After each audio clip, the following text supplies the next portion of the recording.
on this year's lecture committee and co-organizing this series with Steve Fine and Joel Lee. Today's lecture by Nelly Rosario is the third of our 6 lecture series, and you may now access the previous 2 lectures by Jeremy Cohn and Nicholas Howe online. And we hope to see you in person or via Zoom at the next 3 lectures by our colleagues Li Yu, Tim Lebesky, and Lama Nassif. So today it is my great joy to introduce Nelly Rosario, Associate Professor of Latina and Latino Studies.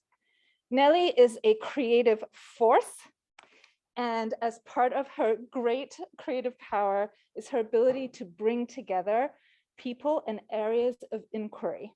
It's difficult to describe all of her work and achievements succinctly, so here are just a few highlights. As a testament to her capacious interests in multiple disciplines, Nelly has a bachelor's degree in civil engineering from MIT and an MFA in creative writing from Columbia University.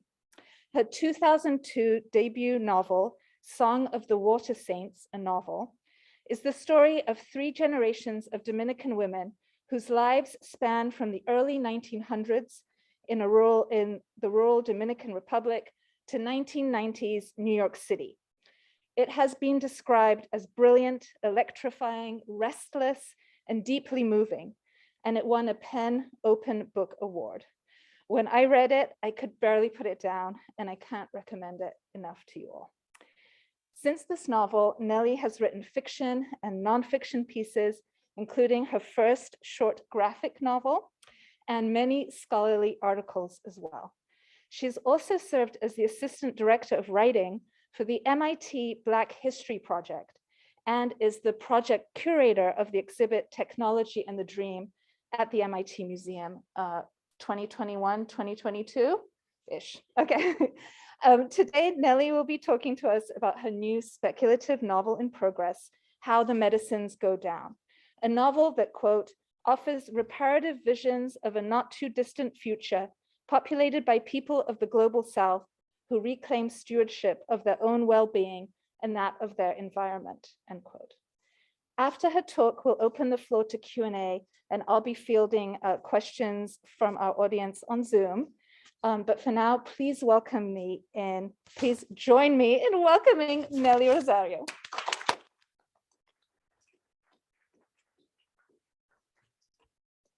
Thank you. Thank you. It's really good to see everyone virtually and in person.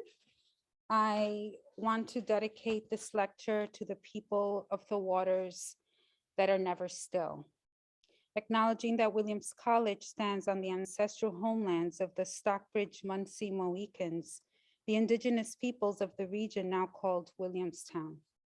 Following tremendous hardship after being forced from their valued homelands, they continue as a sovereign tribal nation in Wisconsin, which is where they reside today.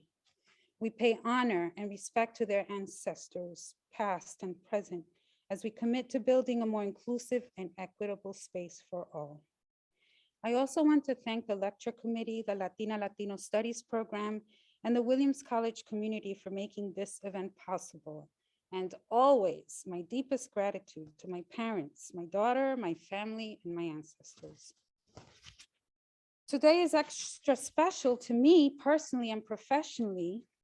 This week, for one, marks the 20th anniversary of Song of the Water Saints. And Kasia wonderfully described where it's set in the United States and Dominican Republic, and examines the impact of military occupation and dictatorship on the intimate lives and dreams of 3 generations of Dominican women. A good friend of mine recently joked that at 20 years old, Song of the Water Saints is now a sophomore in college. The very age I was as an environmental engineering major, scribbling bits of story that would become a novel on the margins of hydrology notebooks, on receipts, in journals.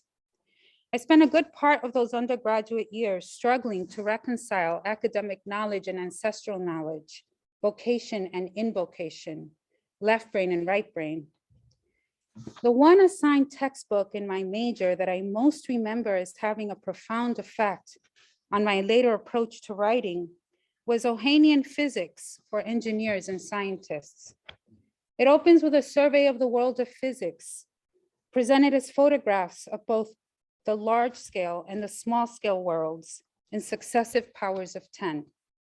The image of a woman's face is followed by her full body image, then of where she's seated, expanding out from Earth until the entire known universe is surveyed, then reducing inward back to the woman's face, continuing until reaching the image of a single atom and its quarks.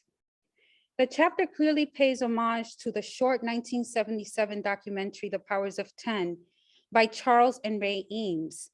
But to the sensibilities of a writer, it was the zoom effect expressed as text rather than as moving image that best articulated how I saw the world and how I wanted to write it.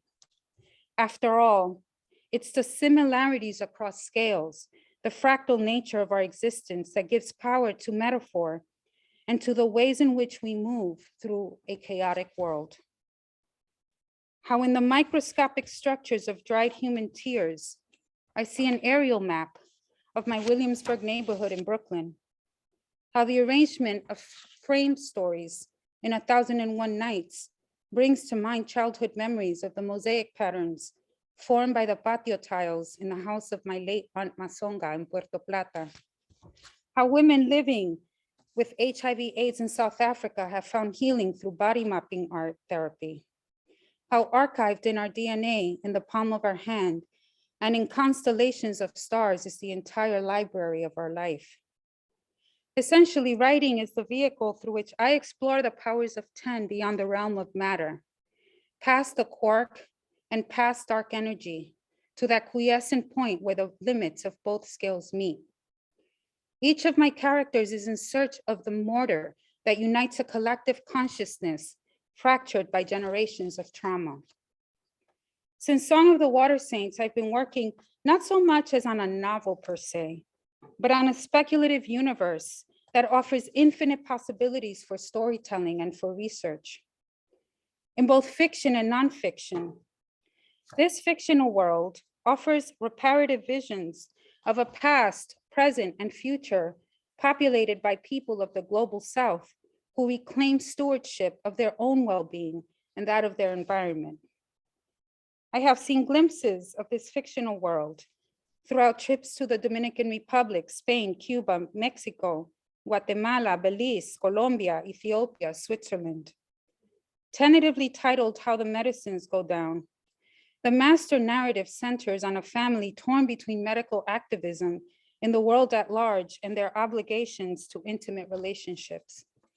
Driving the narrative is Dr. Tomás Torres, a Dominican physician who dreams of practicing medicine on Medisla, an elite resort destination for well-to-do medical tourists. It's an artificial island floating between Cuba and Mexico. Denied admission as a physician, Dr. Torres gains entry as a laborer. He soon discovers that the island is an industrial complex that exploits a migrant labor workforce, prohibited from accessing the resort's world-class medical care. And he enlists his mother, Gertrudis, and his daughter, Irma, in New York City to support his cause. How the Medicine Goes Down does not currently exist and may never exist in the form of a traditional novel, but rather as an ongoing story that lives as self-similar fragments across genres. What the framework has offered me is the construct of Medisla, the laboratory from which I've researched, written, published, and taught throughout the past 20 years. DNA plus Latinx, a course I teach here at Williams, grew out of the creative nonfiction piece, Latinx plus DNA, Complicando the Double Helix. Originally conceived as an expression of Dr. Torres's ideology, the essay addresses the relationship between DNA, Latinx identity, and storytelling, using a narrative structure that incorporates instructions for extracting DNA. Incubation, a short story modeled after Franz Kafka's The Metamorphosis, tells the origin story of one of Dr. Tomas's colleagues, Dr. Gregorio Abreu Casas, a disillusioned Cuban medical diplomat in Venezuela who surrenders his human form in exchange for a visa out of the country under a US-sponsored parole program. This character reappears in the form of a larva in incubation 2, in which Dr. Torres' daughter Irma purchases contraband insects for her illegal medical practice, which provides alternative wound therapy for war veterans. Irma's lover, Milton, is the narrator in Airman Basic Training and The Disengagement of Airman Milton Guerrero, both published in Callaloo. A veteran of virtual war, he reflects on his combat and medical histories while awaiting an eye transplant from his donor, Irma. Encoded in the narrative voice are his multiple afflictions, including compound vision, dextrocardia, PTSD, and OCD. The essay on the origins of O is a personal reflection on pregnancy and childbirth, told in a 2-column format to emphasize the deviations between my childhood expectations and the reality of labor. Dua's part describes the challenges faced by Dr. Torres and his wife, Lina, while running an underground health clinic. In this story within stories, a supernatural suicide attempt ultimately helped save their fraying marriage. Also incorporating nested narratives is Rivington Rosary, forthcoming in the Authors Guild Foundation COVID Response Fund anthology, titled 14 Days, edited by Margaret Atwood and based on Giovanni Boccaccio's The Decameron. In this short story, a family returns to New York from a fact-finding trip to the Dominican Republic, only to find themselves locked out of their gentrified building during, well, lockdown. The nonfiction photocomic Life Beats of Dr. Diana G. is an origin story based on interviews I conducted with a Colombian-American physician who graduated from Cuba's Latin American School of Medicine. The photocomic series also includes Doris Rodriguez and Monocorde, based on my interviews with Dominican-American artist Doris Rodriguez and her series of photo-inspired drawings that document the working lives of COVID-19 first responders in the Dominican Republic. In Operation Grandma G, Dr. Torres enlists his resourceful mother and his precocious daughter to obtain needed medical supplies for the underground clinic he establishes on the island of Medisla. Acutely aware of how narratives of decline dominate conceptions and perceptions of growing old, Gertrudis ingeniously wields oldness as a revolutionary act against the counter-revolutionary force of her granddaughter Irma. In the process, both remind us that struggles for justice are intergenerational. So today I will read from 3 recent pieces. One is a short microfiction called Feedback Loop, published this past December in Asterix Journal as part of the Amaranta project. It is based on Amaranta, a 1972 painting by exiled Chilean artist and poet Cecilia Vicuña. Medisla, an origin story, is forthcoming this summer from Orion magazine and narrates the beginnings of the island that Dr. Torres and his daughter Irma will ultimately come to destroy. Umbilicus is a narration from Irma, forthcoming in the anthology Machetes Under Our Beds, an international anthology of words and writing by daughters of Latin America, published by Amistad.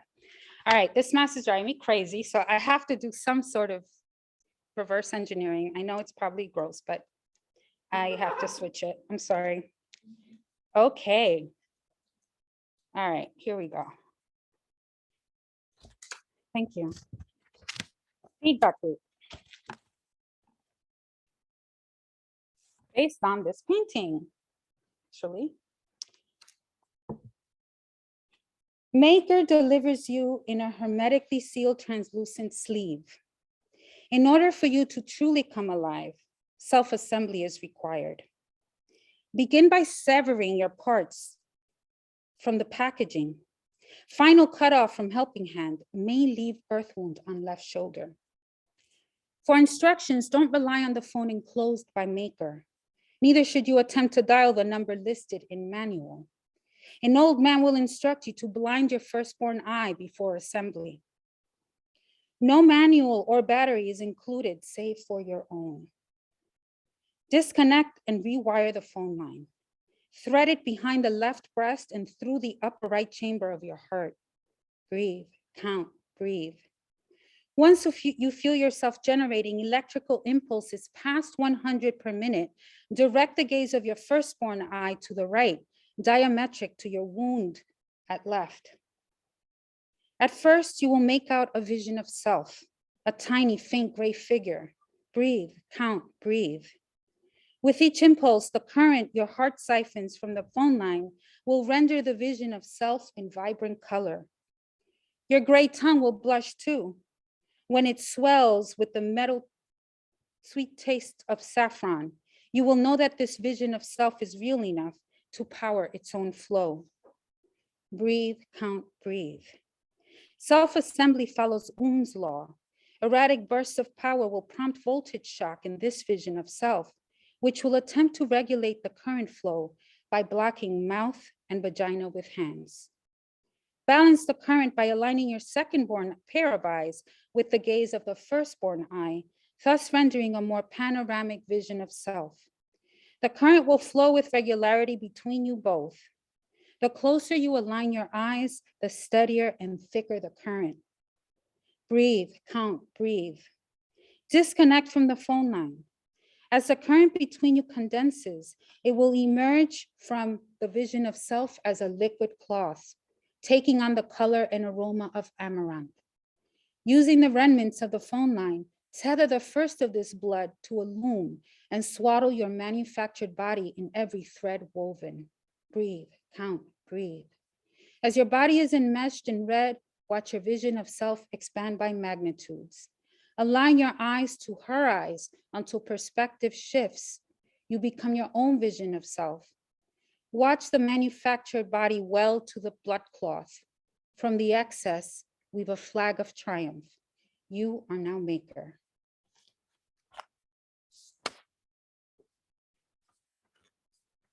All right, so the next one is Medisla, an origin story. Everything, even if it's published, is a work in progress. In the beginning, Worrell Mayo meant to create heaven. Now, Earth had seen hell, earthquakes, hurricanes, pandemics, but natural disasters present unnatural opportunities, thought Mayo, as his jet circled San Juan. Alighting on Puerto Rico, eve of Three Kings Day, he felt like a child scanning the sky for three magi. Soon, Orion's belt's triple diamonds flickered through the clouds, confirming his epiphany from years ago. Make of this island a medical mecca, for he claimed to descend from the Mayo dynasty of doctors.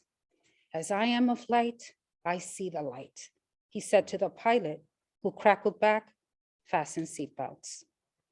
For the island of enchantment had already been named by its first people, eons before the existence of those who begat Mayo and of those who begat those who begat those.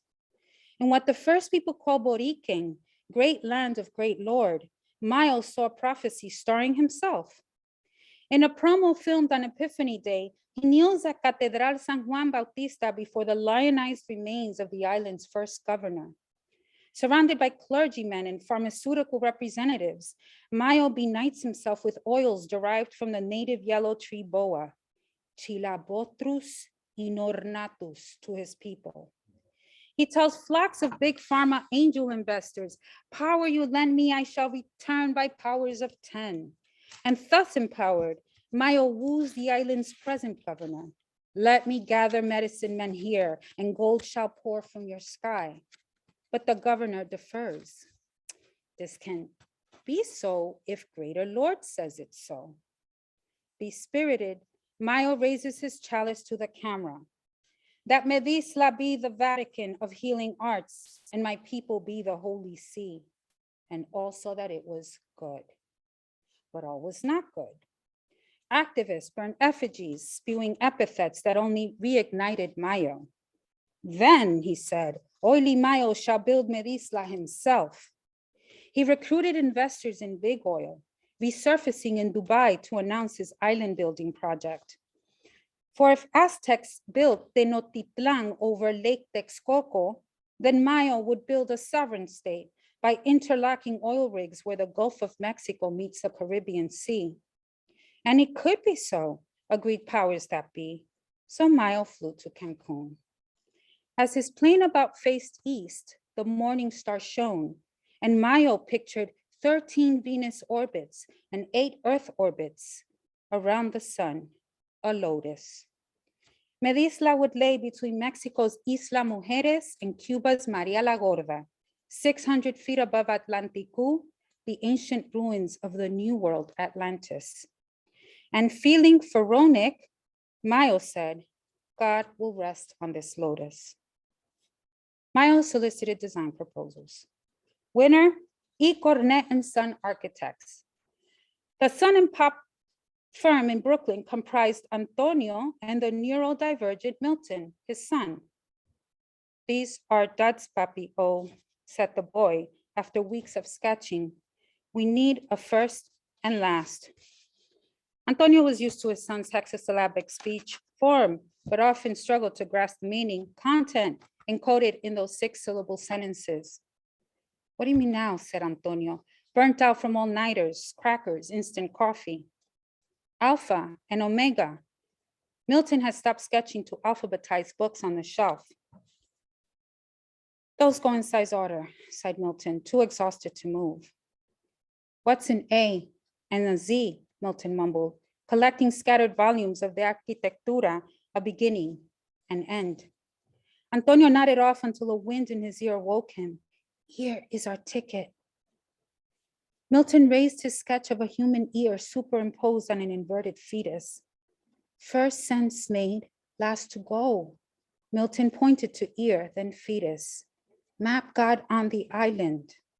He pointed to the page in the Arquitectura depicting Vitruvian Man, Da Vinci's human model illustrating the building concepts of Marcus Vitruvius Polio.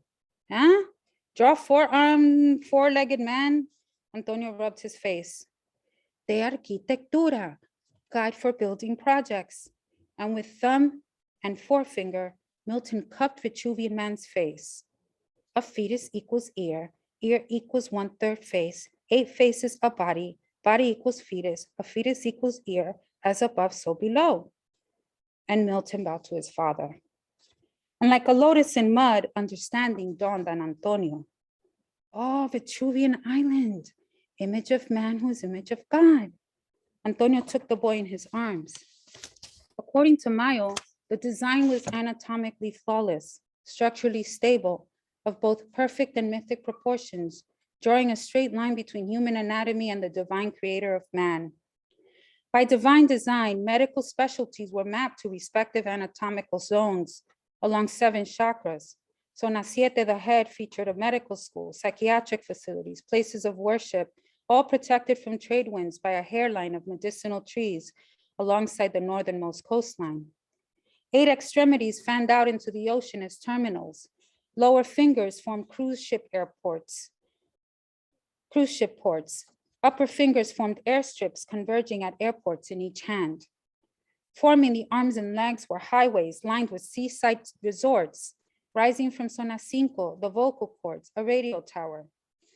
Adorning the neckline, a chain of luxury shops and museums. Twin Peaks at the bottom offered restaurants with scenic views. Populating Zona 3 southward at the navel were weight loss centers and gastrointestinal health services. But it was the hermaphroditic reproductive sector that caused a stir. Erecting from Zona 2, a phallic building adjacent to gynecological facilities modeled after female reproductive organs in homage to Cuba's Eusebio Hernandez Hospital for Women. Finally, dotting the pelvic nexus of the 4 legs were radiology labs, waste management facilities, and a red light district the widowed and lonely Antonio thought most appropriate to include. Nothing can go wrong with a design based on God's highest creation, crowed the press releases. Tsunamis of memes and commentary soon followed. Would Medisla menstruate? Would more bastard isles litter the world? And so forth. Ultimately, Mayo would build his dream. No one, however, knew of Milton's hex upon the model's completion. For the boy in whose blood coursed ancient memories of Borinquen had leaned into Medisla's ear, enchanted, upside down fetus here. No island can be man, where gulf and sea are crossed, and mermaids eat gold ships, hot waters, snow angel burning man. All right, I'm gonna conclude with umbilicus.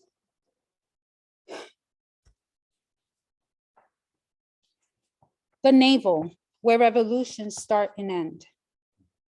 My first wound is an outie, a belly button that sticks out like Cain's, not Abel's, as they say my mother feared.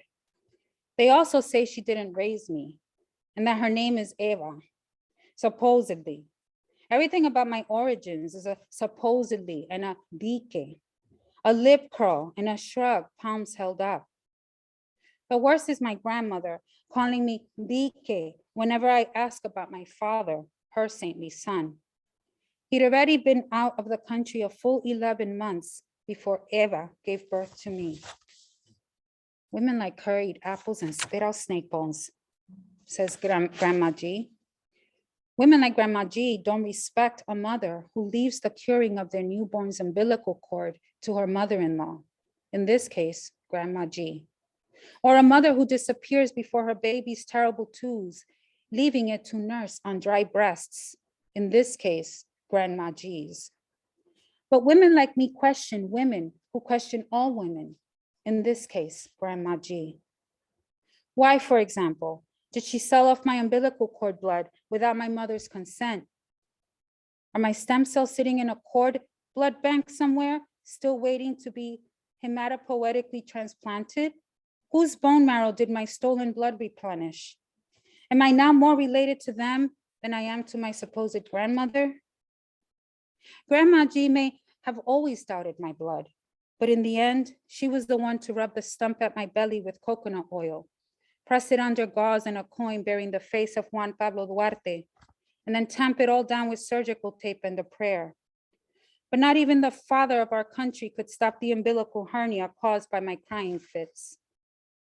I did my best with the curing, she says, so blame that outie on them. Neither Eva nor my father Tomas ever came for me. When I was born, my supposed father was out in Medisla, probably delivering babies himself.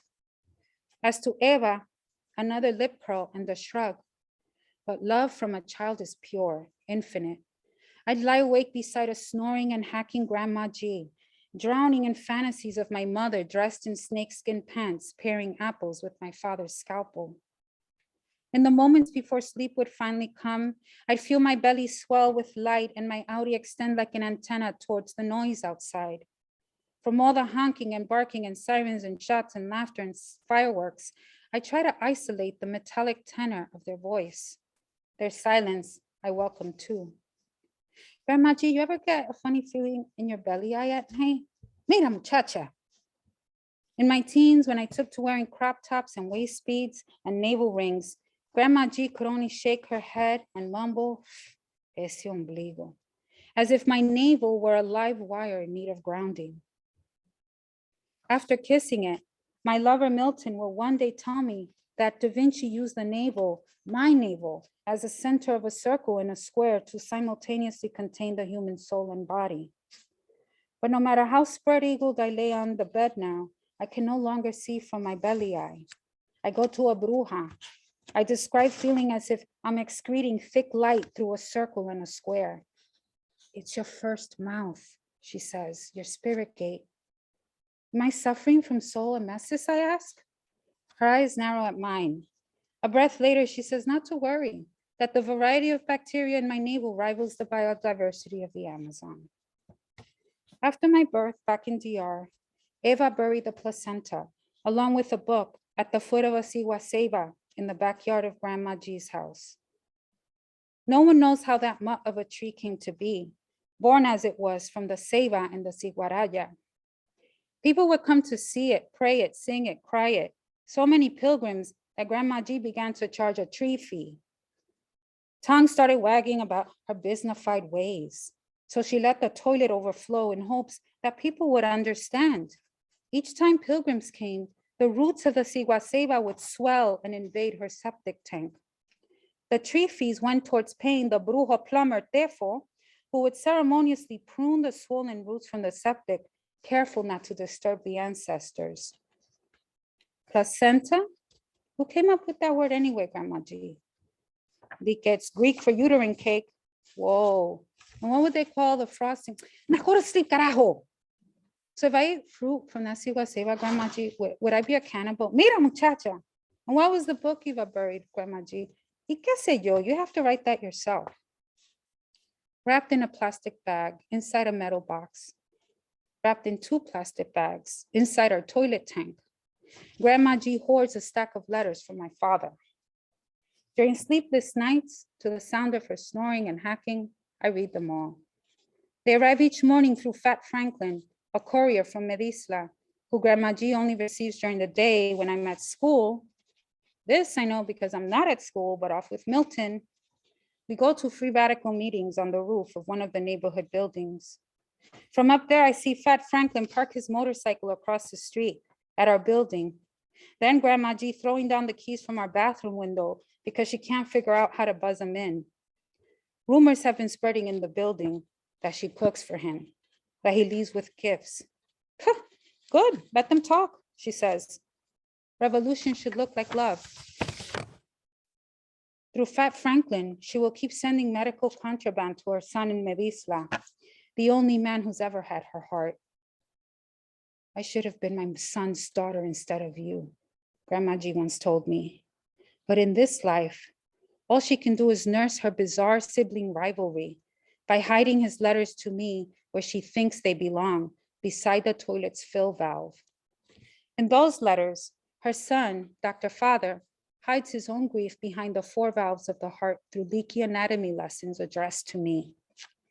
Dear Miss Irma Castillo Torres, ND2B, you're stamped with the memory of Eva through a second navel. It's a mark the size of my thumbprint and located in the right atrium of your heart. We all have this beautiful scar, the fossa ovalis. Thank you.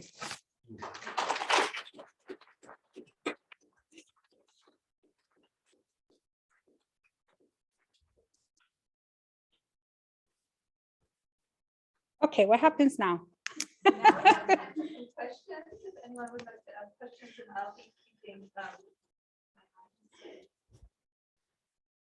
Hello. Thank you, thank you. I just wanted to, the way you described this made it sound as if these were images and words that almost, or sections that you almost wanted us to read or perceive simultaneously rather than, you know, any kind of sequence. I was wondering if you had any kind of ideas about how this would be actually published or printed, what the book would actually look like. Whether it would work as a sequential story, or would you have some other kind of strategy? I really like this idea of entering stories in different ways, different doorways. And I think, I mean, a lot of what I've read is they're all published in different places. So it's almost like you kind of can assemble the novel and build the world, and I might more or less try to understand it in that way. I just find the book form so linear that, you know, and the stories have come to me in different ways. And so I think of, like, you know, narratives like, say, Chris Ware's Building Stories, which, you know, we talk about in the graphic novel course. It comes in a box, you take it apart, you can, you know, and this idea of our stories, I mean, migrant people's stories, we are sort of fragmented, and yet there is always a river or thread that holds them together. And you have to be you have to willingly enter into that space to want to hold it together. So I feel, you know, it's so anti sort of, the book is feeling more and more kind of static to me. I'm just trying to figure out, and again, like I said, it's a lab. Like, I'm trying to figure out the answer to your question. I'm actually still trying to figure it out. And it's kind of fun because you never kind of quite get there, you know, and that's what keeps me, you know, sort of trying different things and voices. So yeah, I think that's a good answer. Oh, yeah. Yeah, I'm trying to think this like a box you would open up. That's one possible way. I mean, or you know, I don't know, collect them all. It's like, I don't know. I just feel like it just does not work. And my agent will tell you, I've sent her all these drafts. It just doesn't quite work in the linear way I'm trying to force it to be. So I just channel what I feel and think and where I'm at, and then you see where it moves. And that's the way I've been working for the longest. And I myself can't figure out that process. It mystifies me as well.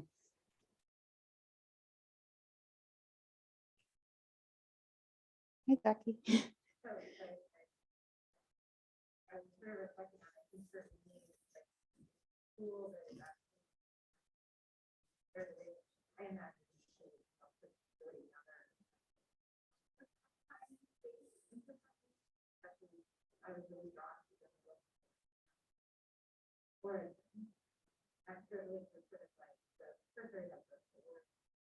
And I was wondering if you could say a little more the theme of origin that comes up in numbers. What is so interesting about origin? What are Yeah, I feel like where we begin, often has the sort of whole story of where we end, maybe. And I think entering a story is sometimes I know what the story is, and until I don't hear or feel the door, I can't enter it. And often what enters me into the world, it's almost like you need a password. And then you don't know what it is, but you have to be paying attention. You can write and write and write, but sometimes you don't quite enter the story, even if you're writing every day. You don't enter a story. And I know what that entry point is when I feel it in my actual body, And so I think this idea of origins, to me, is about entering an unfamiliar space, and where you choose to enter that space and your willingness to do so. Like at home, this thing about, always keeping your doors clear, and there's always some rituals around doors. You put a piece of bread on the top with a little cross, something, but there is something sacred. And it's not just, it's around the world. I see how people paint doors, and doors are very sacred. And so I think for me, that's where I like the idea of where is the door of a story, of a narrative, or someone's life, right? So today, I'm going to just say today is my birthday, and I feel like I am at a door. I'm at a new door, and it's exciting, right? Like that everything is new. And our job as writers and creative people and thinkers is to keep waking up and feel like you're going to open a new door. Yeah. Even if you think it's locked. What? The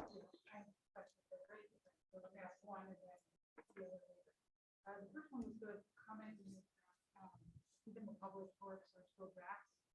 It's something I like to think about a lot. And I like to think about when I do something I wrote a long time ago. I would, of all the ways I would rewrite it now.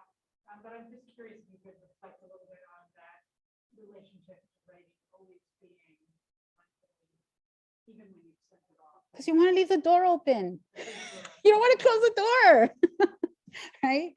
It's kind of that. I mean, I like that you said about sort of going, I actually don't, I'm actually kinder to myself, which is allowing me to, so what I say when I read old work, I go, "Aw, that's so cute." I'm like, okay, that's where it was. Yeah, and I think that sometimes, it's so nice to see some of my writing students here. I feel like as a writer, if you're afraid to fail, you're going to fail my class.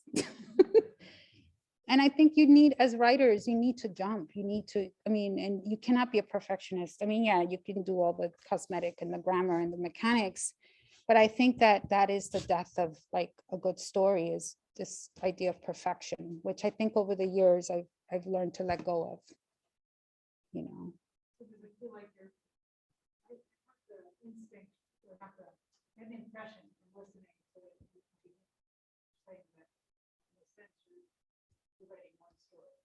always, yeah. I think we all write and tell the same stories. And yeah, because it's like you there's something new. This is the infinity of, right? Everything, it's like there's a universe, in just this. We can zoom in at every scale and we can be here forever in this particular object. Yeah, so I think that it's just so rich and it allows everyone to do whatever that, just do whatever create new things. Sam? What do you dream about? You mean asleep or awake? Either, but I would think mixed. That's a black hole of a question. I can tell you my last dream. No, I dream of like images. I hear things. I even smell things in my dream. I wake up with words that I'm like this, and I go online and look it up. It doesn't exist. I'm like, what is that word? Like, or at least in English, right? And then I say, okay, well, who's talking to me? And then I think and in some ways, a lot of the stories are kind of dialogues with those sort of strange visions or dreams, or you have to dream. It scares me when I don't remember my dreams. So that has to be always open. Passion? Two questions from Zoom. First, a comment. Happy birthday, Nelly. Oh my God, I can't believe I blasted myself like that. Anyway. And the second is a question from Jerry Carlson. In what ways do you think your writing offers an alternative version of Dominican history?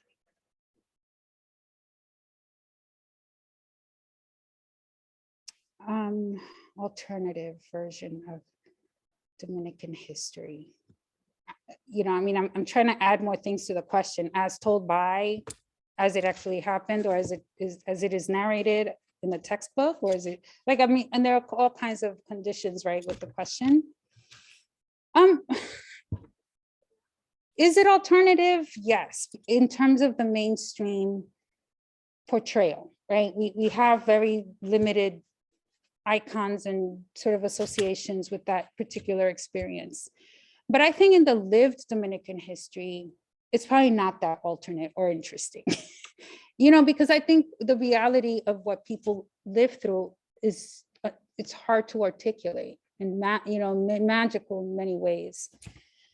Even in the simplest exchanges, right? So I would say it's alternate, at least in the sense that maybe, it's probably not palatable to mainstream audiences. I mean, I've had Dominicans say, I don't understand, what are you writing? I don't understand. I'm like, that's fine.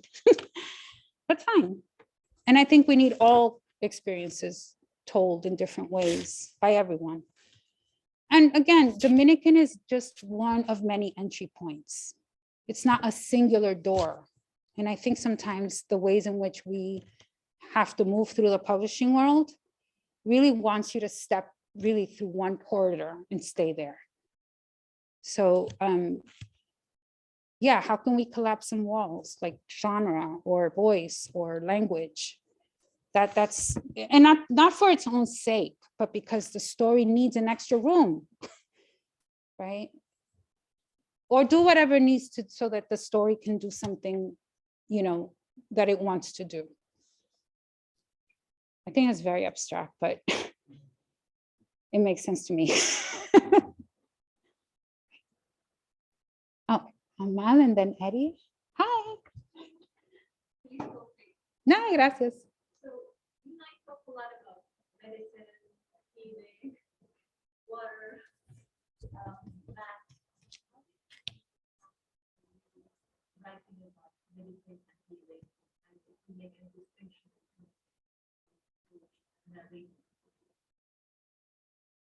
That's such a good question. I think part of the challenge for me is that at first, if you go to my office, I have so many medical books, and I'm like, Nelly, you're not gonna study medicine to write this novel. Like, you can't do that. So really, what is it that I'm trying to say? That I don't want to sort of play at being a doctor, which I think sometimes that's where, like, my worst drafts is like, you're sort of playing doctor like you did when you were a kid, right? My question is beyond that. My question is, what are ways in which people heal themselves? And I think that medicine in many ways, like other bodies of knowledge, have been corporatized and co-opted, which is kind of what this Medisla resort is. And then you have people who have always known that the medicine is in us, right? And what a healer does is activate what is already in us. It's not external to us. So I think that's the difference in between healing and medicine. Is the medicine is the catalyst, but it's not the solution. There has to be an equal meeting force, which is in us. You know, so I think that's medicine as a topic, sure, but I'm just fascinated by all the different systems and how everyone kind of figures out what that interface is. Does that answer the question? Alex? Yeah. Thank you for those conversations. Wonderful conversations. Eddie. Yeah, it was really great to hear you with your stories. I was wondering if you could talk about how you think about body. In your last story, about the placenta and whether you were more related to this other person, or like whether this person was more related to the stranger or to like random thing. I was wondering if you could, it really struck me. So. Mm-hmm. Yeah. What interests? I mean, and again, you know, I'm not very comfortable with my own body, so it's very, you know, like I'm always sort of, I just never quite occupy it. You know, it's like I'm in it, but I can't figure out like how to move it through the world sometimes, right? And I, you know, I come from a culture that's very body. I mean, we all are in cultures that sort of have different relationships to body. And I find it very interesting. For example, in Dominican Republic, and you know, not just in DR, but thinking about what we call family. And family can be anyone who you share a meal with, right? Or someone whose space you occupy, like, or people who, like, you know, raise your children, if you raise each other's children. Just kinship that is not necessarily biological, that I think does morph into a kind of biology. I bet you if we check the colon colonies of people, they'll be the same. Like we do biologically assume each other's essence. And I think COVID is really teaching us, you know, how close that is, right? It's just a vehicle to show us where the connections are, when we think there are none, right? So yeah, I'm very interested in that, like that there is a sort of morphology about the body that we don't always account for. How you think can actually imprint on your body, right? And so for the island, you know, I'm really thinking about that writ large. What does it mean? Like, can the island menstruate? Like, can it be acupunctured if like something happens? Like, what is the equivalent of that kind of writ large, right? So yeah, the body is yet another site on which to, just the way people talk about war and use women's bodies and those metaphors in medicine, war metaphors in medicine, right? Why can't we also start doing the opposite, right? Finding healing modalities and language when we're addressing the body. Will that heal us collectively? So that's kind of where my interest is, like, yeah. Kasha? I have another question from Jacinta Assad, which is related to healing and medicine. And Jacinta asks, why are you trying to force a linear narrative, as you've said, especially in relation to the body and medicine? Why am I trying to force a linear narrative? Linear narrative. Specifically around what I just said? This came in a little bit earlier. These two questions. But I don't understand which narrative. There are a couple, so I'm not sure. So, so that what I read, Medisla, yes, yes, I think I understand if it's speaking to, yeah, that is the sort of narration of the builders. Yeah, totally. That was a very hard piece for me to write, actually. And it does borrow from a kind of biblical, very like authoritative, linear, masculine, you know, that's a very kind of traditional way of looking at the body. And that's why that hex at the end, that's when the island is undone. That is why the island will be destroyed, actually, because it was built on that linear narrative. So that's sort of the idea behind, later, all the stuff that happens with this doctor who runs this underground clinic, essentially kind of undoes and fulfills the hex. So yes, I know it's an annoying narrative, I know. I was like, oh my God, yeah, but it's supposed to breed that kind of reaction. And that's actually the free radicals is the group that Irma joins because they do want to dismantle that system. Yeah. I'm assuming that's what the reference was. They just read saying thank you. Okay.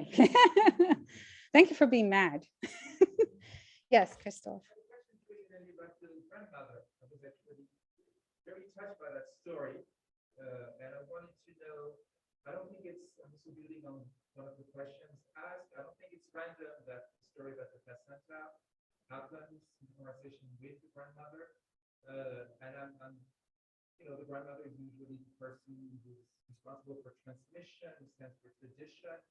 But a grandmother is also the person with whom you can have this kind of conversation that you would never have with your parents. So if you could talk a little more about that character and why you include this character, and what is the meaning of that character for you? Grandma G, it's interesting. Like I kind of see them, sometimes I'll take one character and split them in time. So Grandma G is really Irma in the future, right? Like the possibility of Irma. And Grandma G is Irma, like the Irma that the Grandma G that comes that at the end of her life is where she is. She's done with the revolution. She's like, I've done it all. I'm done. And Irma is already done. She doesn't want to be part of that thing. So I was sort of playing with, and that's their clash. And I see this all the time. And there are so many children who are being raised by grandparents. And no one talks about, like, not that no one talks about it. It's just not a sort of parental relationship that is often explored. And particularly with single parents, you do have, you don't raise children alone, right? Like if you have the blessing of having parents and closing that generational gap, that's such a blessing, right? To be able to get that transmission. But what if that transmission is not always welcome? And I find the tension between, like when the role of teacher and student keeps shifting. And I, the thing about respecting elders, I mean, whatever happened to that, right? And that's what this child does not do. She does not ascribe to a lot of this, and that's a big question. So I hold them both so dear, but it's almost like trying to broker a fight between both of them. So I have to write them both with compassion. And then Grandma G, it's more sort of her perspective of like, the Thai revolutionary, like, how does the revolution play out in day-to-day life? It's exhausting. So, yeah, I think that, yeah, we need to really take care of our elders. And again, that's the COVID came, through what door did COVID enter? The elderly, right? So I don't know. I'm just looking to where things are pointing.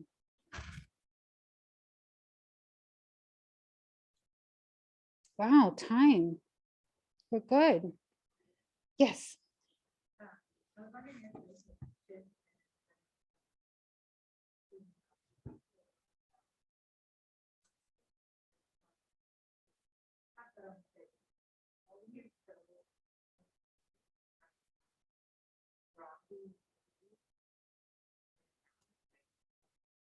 versus you are reading about medicine, body, stars, that could be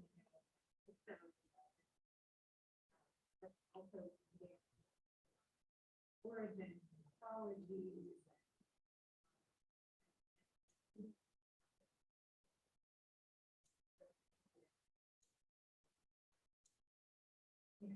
how to use those content. And also for other people to know that you are putting a novel in.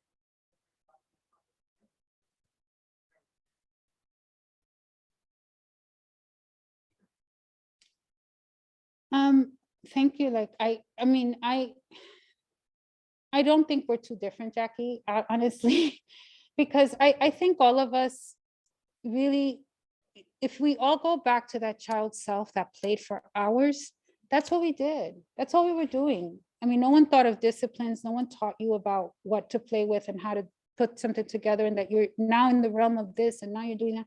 So I think a lot of what I go to in my imagination is those hours of play. I mean, I would sit in the fire escape and just sneak out my dolls and build worlds, you know, like just always finding corners to like hide away and try to sort of work out some things, you know. And at that age, you read all kinds of stuff, right? You don't know what you're going to do with it one day. So I think I don't read as much as actually as I'd like, but I keep going back to that world of childhood. It's almost like, I think it was Carl Jung who said, it's like childhood was eternal. There was no time in childhood. And I miss that. Like, I miss that feeling of like locking yourself in the bathroom and just reading for hours. Like, I can't do that anymore, right? So yeah, that's the space that I choose to define my thinking world. And the institution is going to do something else. And that's where, you know, you have to figure out how to translate that.